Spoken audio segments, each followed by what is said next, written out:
The White Mountains, Pemigewasset Wilderness. That's Bondcliff. That climb was absolutely brutal. It's cold, it's snowing, it's windy, and I'm tired.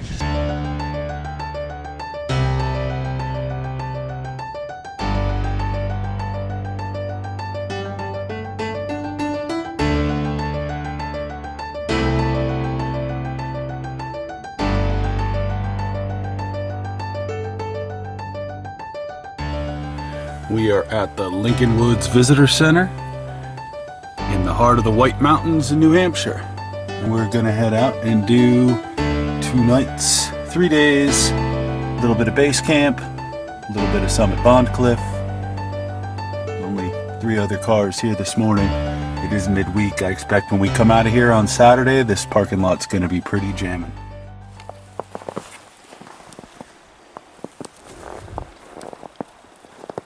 So we got a light snow starting to fall.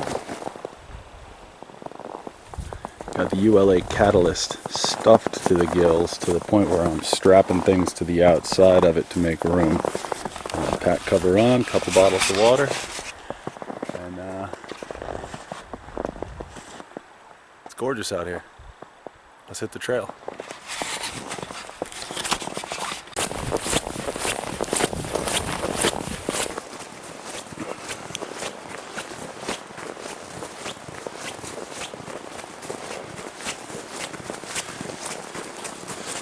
Well, I see some snowshoes, I see some boots. They're fresh. Some people showed up this morning. Coming up here on the right is the suspension bridge. Anybody who's been in this part of the White Mountains, you know the suspension bridge.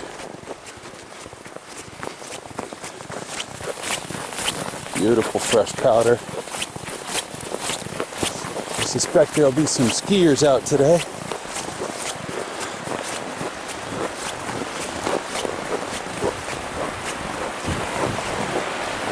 Coated in snow.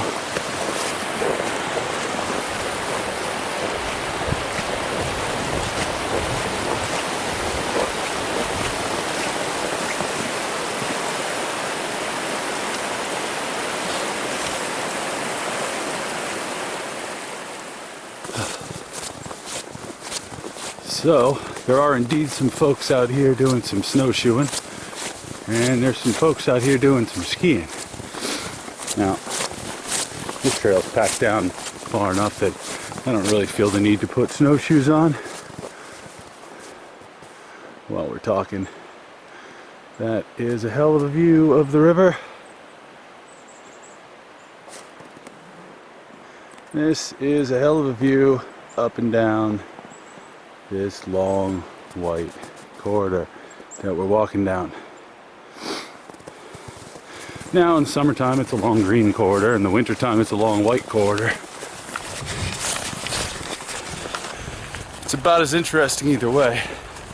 It's a little bit nicer looking, covered in snow, but kind of uneventful.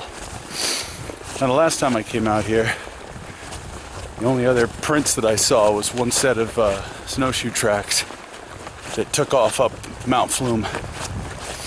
So I'm kind of curious to see where these folks are going.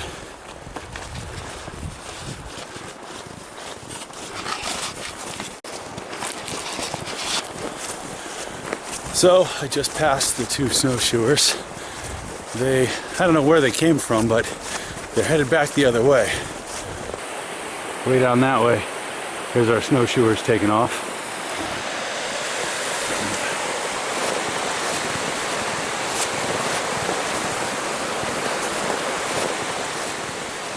We are coming up on our first little trail landmark. I don't know if you can see it down there, but that is the signboard that marks the Osseo Trail. Now, anyone who has done or is familiar with the Pemi Loop, the most popular way to do it is to take that trail right there. And it takes you up Mount Flume, over Liberty, Lafayette, Lincoln, and a whole host of other mountains. And then you'll come back around and you'll come down Bondcliff at the end of your loop. which is where we're going to be camping out tonight. So later on I'll show you the back end of the trail. But this right here is the front end of the trail, assuming you're doing the trail clockwise. There's your signboard right there. You can see the footsteps right there heading off. Not much action going up that trail. And again, takes you up Flume, takes you over Liberty, then it takes you to Lincoln and Lafayette. We're going about another, I'd say 4 miles that way.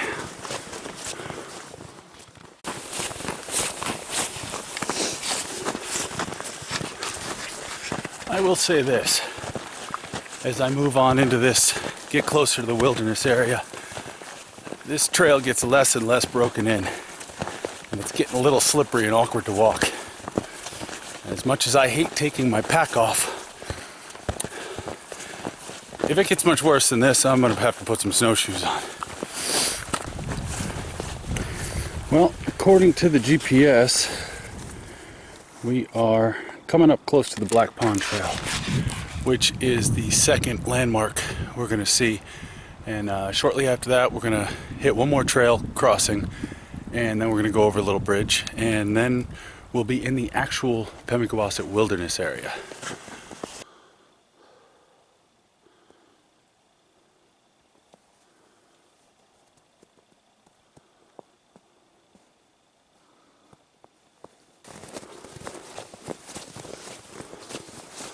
And there you have it. Landmark number 2.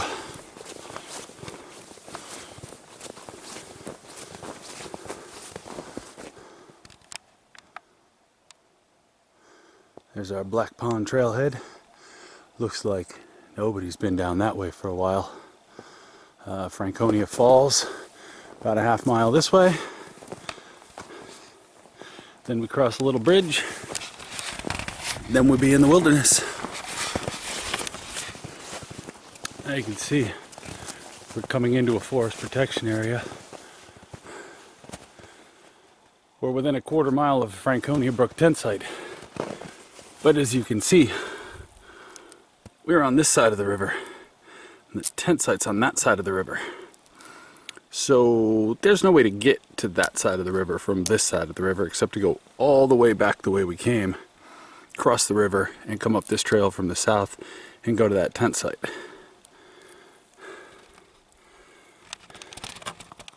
That's ridiculous.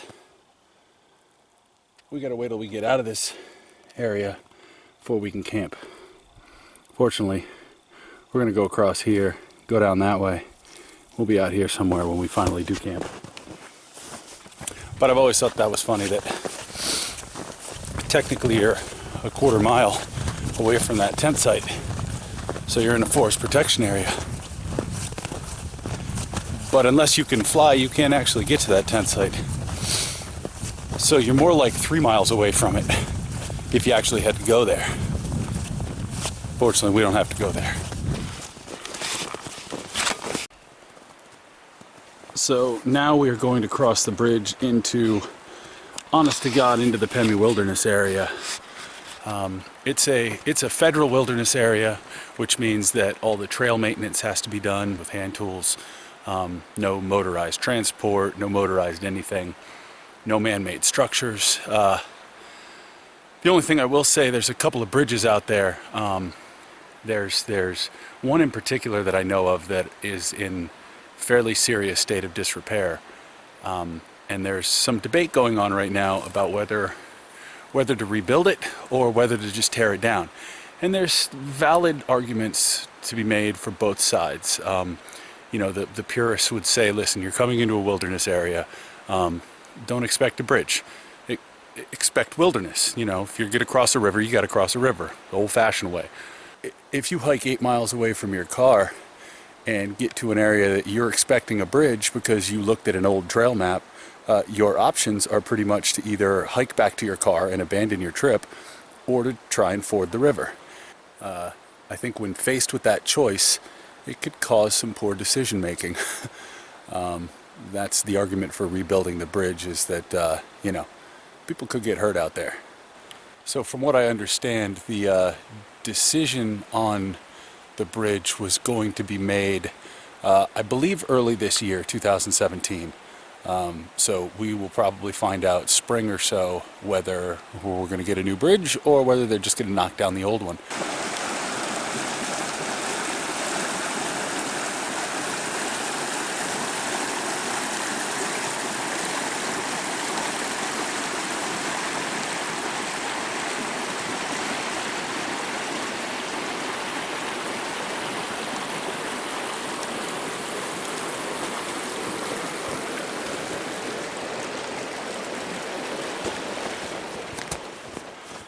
Now we're officially in the wilderness.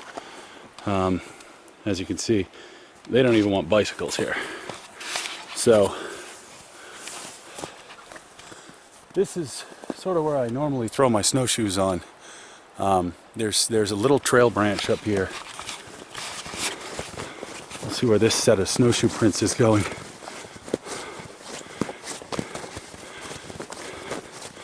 It's going the way we're going. Although, those folks went the other way. So that way there, we'll take you up Franconia Brook Trail, which takes you around Owl's Head, up towards 13 Falls tent site.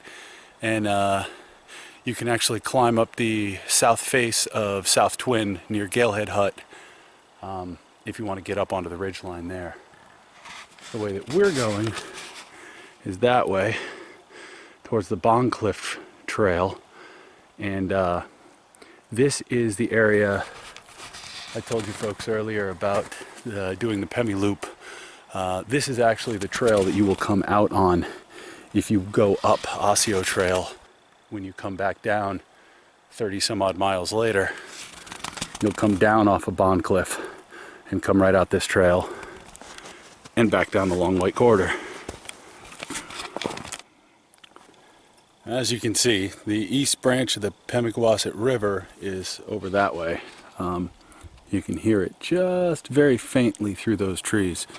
And they don't want you camping, obviously, right uphill from the river for a lot of different reasons. So they want you to camp off trail to what is Hiker's Left, which starts taking you up a little bit of a ridge. We've got about 1.5 miles, maybe 1.75 miles left to go before we get to the junction with the Bondcliff Trail, and sort of nestled in that little crook is where we're going to set up camp. We'll do a little base camp thing tonight, and then tomorrow we'll slack pack up Bondcliff and take some video, and then head back down, and camp will be waiting for us.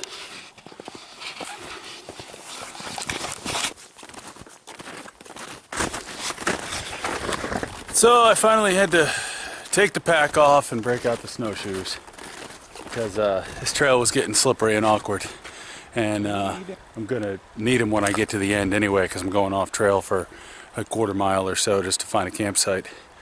Got about 1 mile left down this little trail here.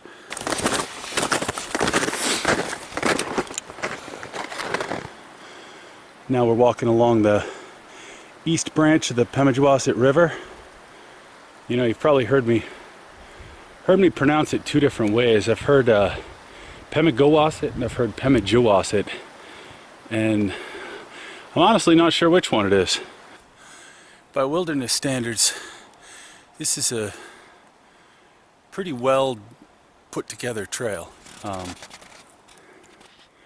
You can see there's really very little question where the trail is and where the trail goes. You know, you get into other parts of this wilderness, and trails are pretty poorly marked. You know, I've been zoomed in a little bit the whole damn time. I don't know how long that's been. So you get into other parts of this wilderness. The trail I showed you a little ways back, for example, when we started walking down this trail, and it's not marked at all, and it's tough to tell, you know, what's trail and what's woods. This one, not so much. You could pretty much get in and out of here with no map in the dark if you've ever been out in the woods before.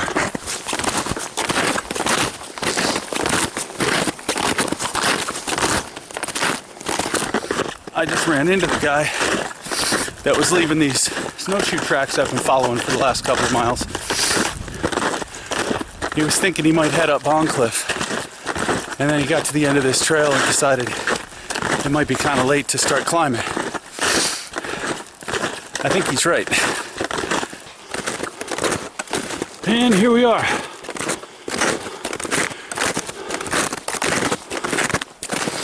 So there's the Bondcliff Trail. We'll be heading off that way tomorrow. Tonight, very shortly in fact, we'll be heading out that way to find a camp spot. Funny that those could be my boot prints from 3 weeks ago when I was here. I could pretty much follow those right out to my campsite, or at least nearby to it.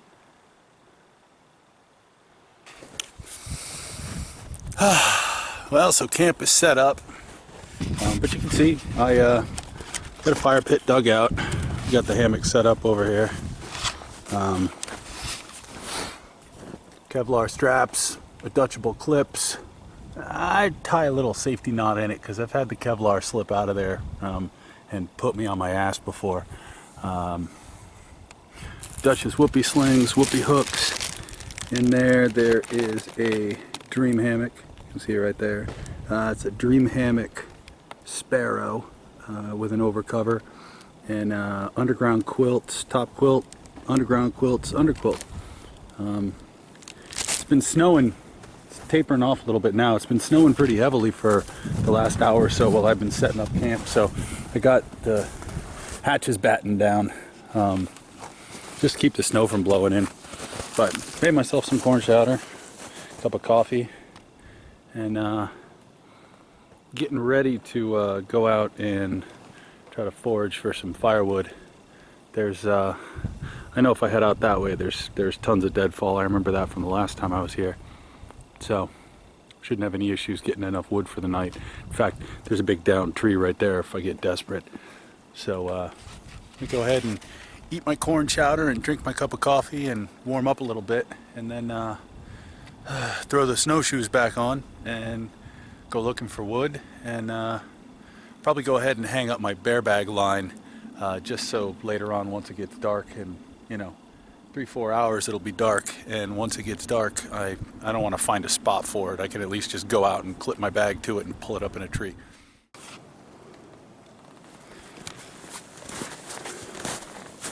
Well, I got my wood collected. Definitely got enough for tonight. Probably gonna have to dig up some more for tomorrow. Although, depending on how cold it gets tonight, I might not need any more. It's about 30 degrees out right now. They were calling for a low around 2 to 5 degrees, somewhere in that neighborhood. So get low single digits. When I was out here a few weeks ago, it got down to about 4 below. And what really kept me going was I had a big log that it was a standing dead tree near my campsite that I took down, and I was basically able to go, and every hour or so I'd go saw 4 logs off of it and stick them by the fire to dry, and that was my exercise, and it warmed me up, and it also provided my firewood. I don't have that this time. What I have is a whole mess of other stuff. So, but it's also supposed to be 10 degrees warmer than it was last time. So maybe I won't need this fire to be quite as big and quite as hungry. Got my bear bag hung up over there somewhere. I think I can just barely see the line through the trees over there.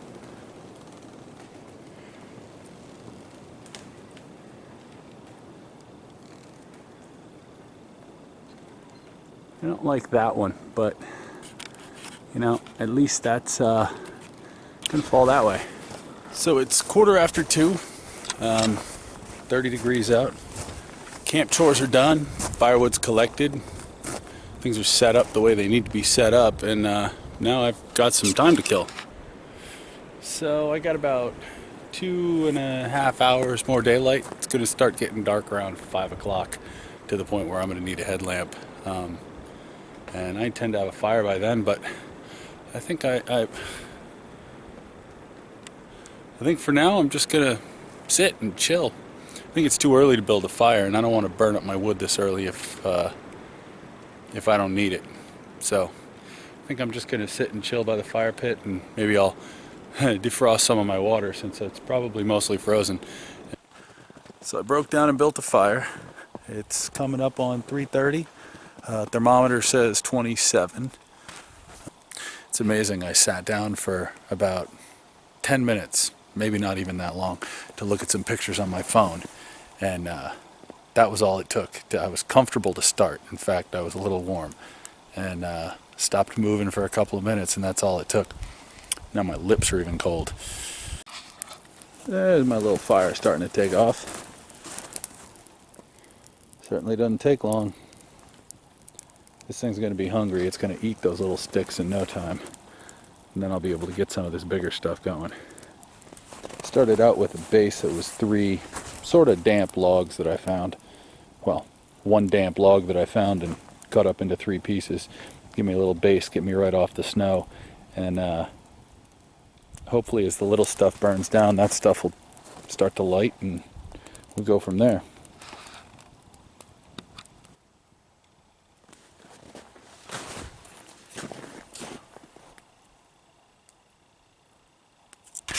So the adjustable clips are the only thing that seem to be okayed for use with the Kevlar straps. They're so thin. They're like the ribbon that you tie Christmas packages with, which is great because they pack up to a thing about this big with the whoopee slings on. And but you know, I've gotten into the habit of tying a backup knot because I've been put on my butt a couple of times in the middle of the night, and you know, that sucks in the snow. So if it hitches up, I'm afraid I might have to cut it off. And anybody who's cut Kevlar before knows that you better hope you brought your knife sharpener with you.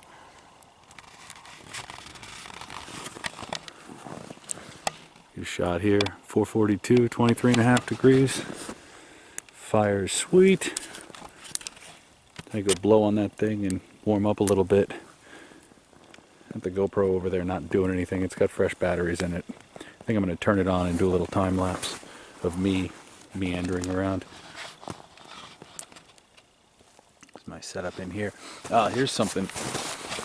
So, you know, I know anybody who's ever tried to charge stuff out in the freezing cold temperatures knows that batteries do funny things when the temperature really starts to go down. So I brought a couple of those little individual use tow warmers, and I got this gear sling from Randy over at Dream Hammock. I've got it prusik to my ridgeline, and what I did, I don't know if you can see that, but I threw a couple of hand warmers in there, and my eye drops, and anything that I want to keep warm. And I wrapped them in my puffy.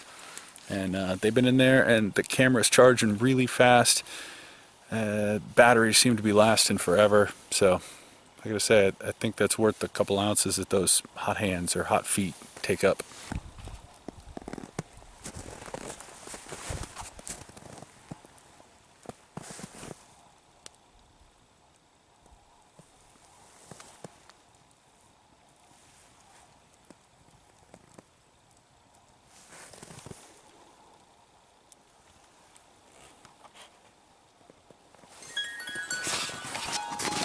Well, good morning, everybody. It's about 7:15. I'm changed. I just curled up in my hammock because it's, I don't know, 5 or 6 degrees outside. So I curled up in my hammock and got out of my sleep clothes and into my regular gear because we're going to do some sweating today. I had my first cup of coffee. Now I'm going to throw my plastic pants on and hike off and get my bear bag and grab some breakfast. and we'll heat up some breakfast skillet and then try and thaw some water and hit the trail. Get an early start. I figure we got about 8 hours worth of hiking going on today. So see how we make do. Well, pack is back on, snowshoes are back on. We're gonna head off and find some water, and then we're going up a hill.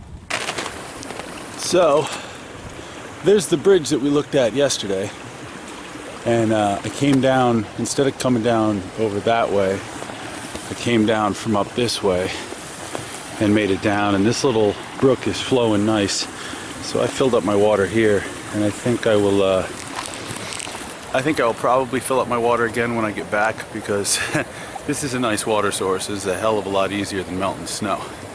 So I should probably boil this stuff or purify it, but there's not many animals out this time of year, and it's probably mostly snow melt, so I'm gonna drink it. Well, the terrain's definitely getting a lot more interesting, and I'm not cold anymore.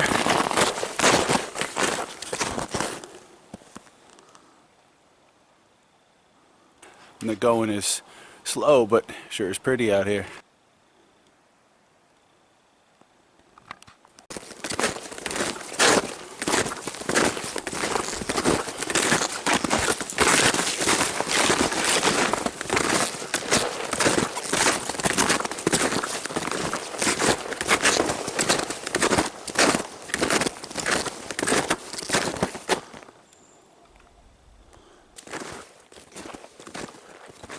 I've only come about a mile, but it's been damn near straight uphill, so the terrain's flattened out a little bit right now, so we should be able to make up some good time.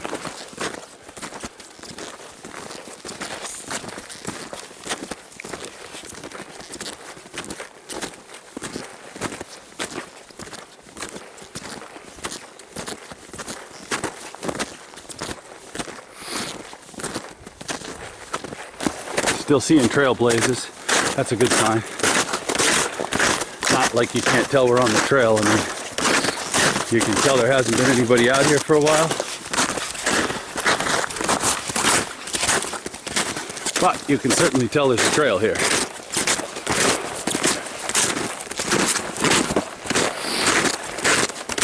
Now you're getting into some spots where you'd have a hell of a time trying to find a place to hang up a hammock.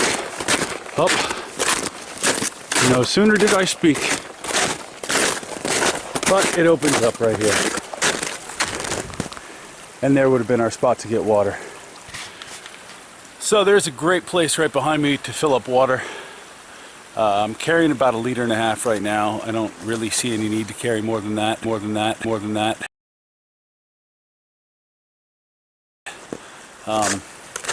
I'm going to be coming right back past this little stream, and it will be very easy to fill up, and looks like nice clean water. It's a hell of a lot cleaner than the snow I've been melting. So I think what I'll do is I'll take the 1.5 liters I've got, head up to the summit, and on my way back down I'll swill whatever I have left, and we'll fill up 2 liters right here. That'll get us down, and you know, I wish I'd brought an empty bottle with me and I'd fill that up and carry 3 liters back to camp. Then I wouldn't have to go back out again. But get back to camp with 2 liters. Might be enough for dinner in the night. It might be melting a little bit of snow, but not as much as I had to melt last night, that's for sure. Now we're starting to head back uphill again. You know, photos and video never do the terrain justice. Gonna get a little snow covered here.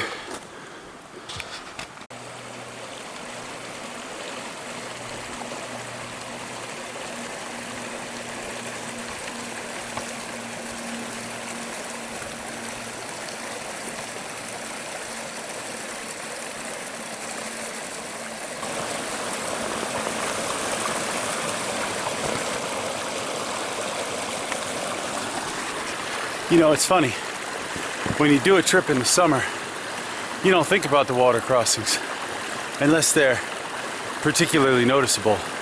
Big, huge water crossings, okay, sure, fine, you notice. But little teeny streams in the summertime, whatever, you just walk across them. But this time of year, well, there's the trail.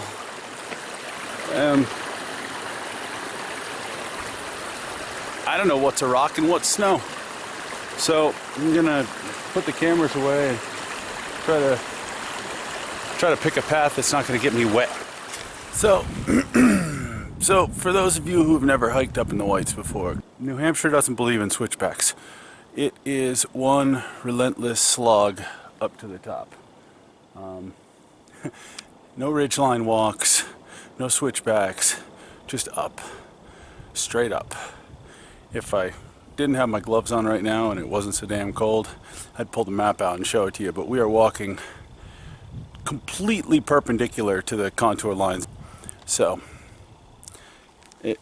like I said, you know, video and photo never does terrain justice, but we haven't even gotten to the steep part yet. Funny, when I went down Bondcliff, I didn't remember it being this bad. At least I'm only carrying a day pack. We are headed up this way. It's almost noon, and I'd like to get back to the camp in time to, you know, get some wood and get a fire going before we lose light completely. So we're not gonna hang out up there too long. Just long enough to take some nice videos and some cool pictures. I don't know if you could tell or not, but that's the path.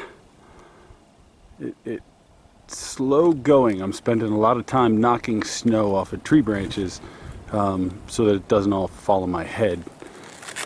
That's where I came from, and that's where I'm going. And I can tell from the way the trail has gone from completely broken in to way less broken in that a lot more people start this trip than finish it.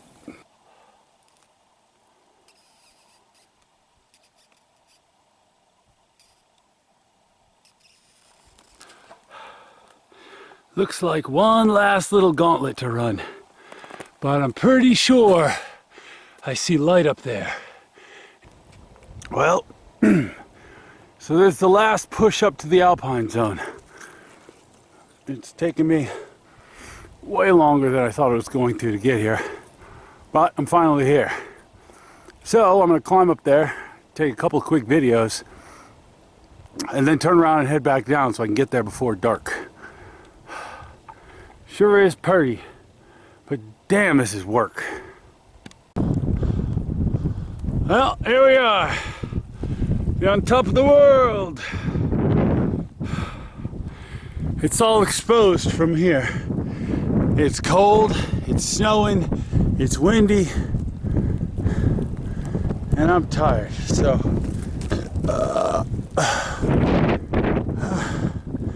I think I'm gonna call it here. Ladies and gentlemen, sure is nice out there. So I'm a little glad my hiking pole broke when it did, because I was considering going a little further out onto the cliff. And now that I'm 15 minutes or so headed back down with completely numb lips, it's starting to snow. It's snowing kind of heavy, and I'm really glad that I'm on my way down, because it's cold. I gotta keep moving, try to keep warm. So, you know how they say every trip has a flavor? Well, the flavor of this trip has been, well, more today. Today was different. Today I left camp at 8 o'clock to climb Bondcliff. It was a slog up mostly unbroken trail, totally in snowshoes, with pine tree arms covered in snow, reaching out, dumping snow on me every chance they got.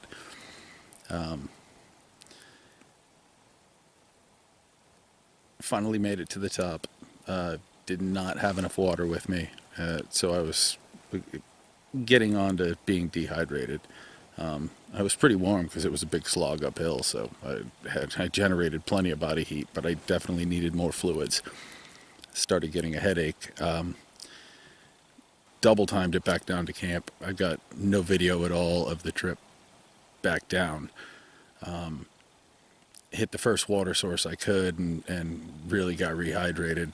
I didn't boil the water, I didn't purify the water, so hopefully the it's just snow melt theory holds up. Got back to camp and it clouded over and started snowing again. So I had hit the water source on the way down, got 2 liters of water. So I boiled both of them, just A, to be on the safe side, and B, to dump one of my Nalgene.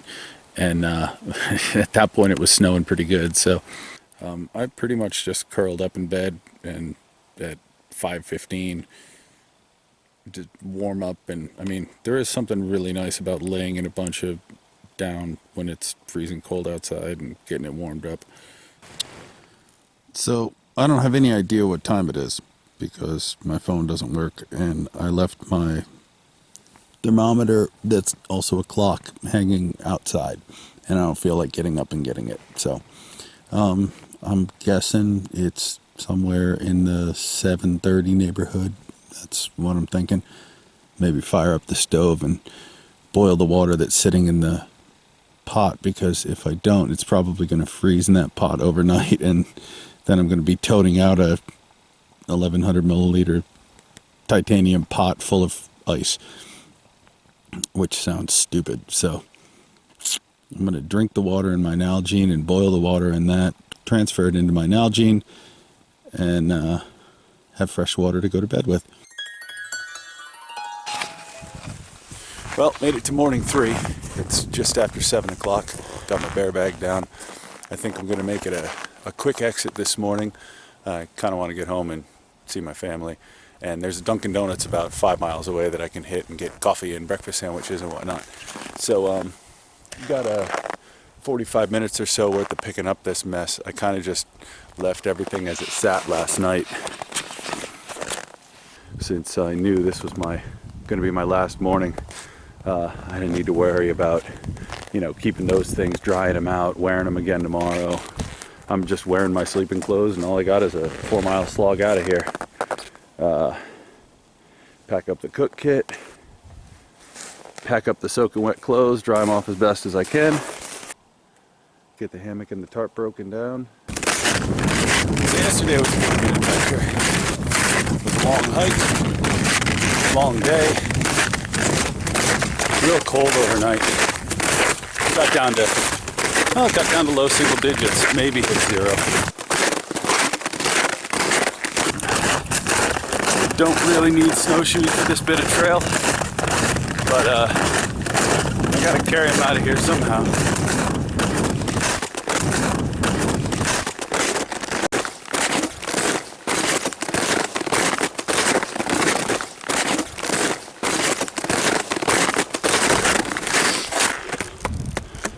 We are now leaving the Pemigewasset Wilderness.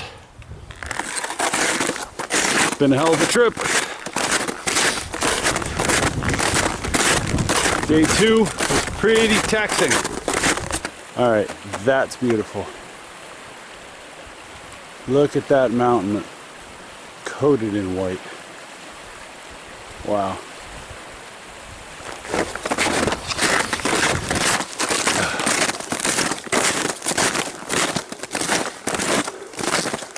Well, looks like somebody's been to Black Pond since we came out here.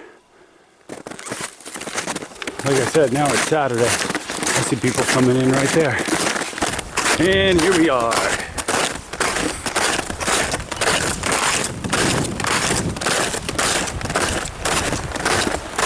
Back at the bridge. A beautiful sunny Saturday morning. Windy out here on this bridge. Let's see what the parking lot looks like. I'm sure there's a couple cars out there. Past a dozen people or so going in. Skiers, snowshoers.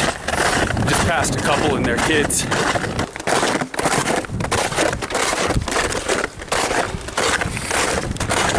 Yep, as expected. The parking lot looks a little bit different than it did when we left it on Wednesday. Well, it's been another successful trip out in the woods. I'm ready for some food.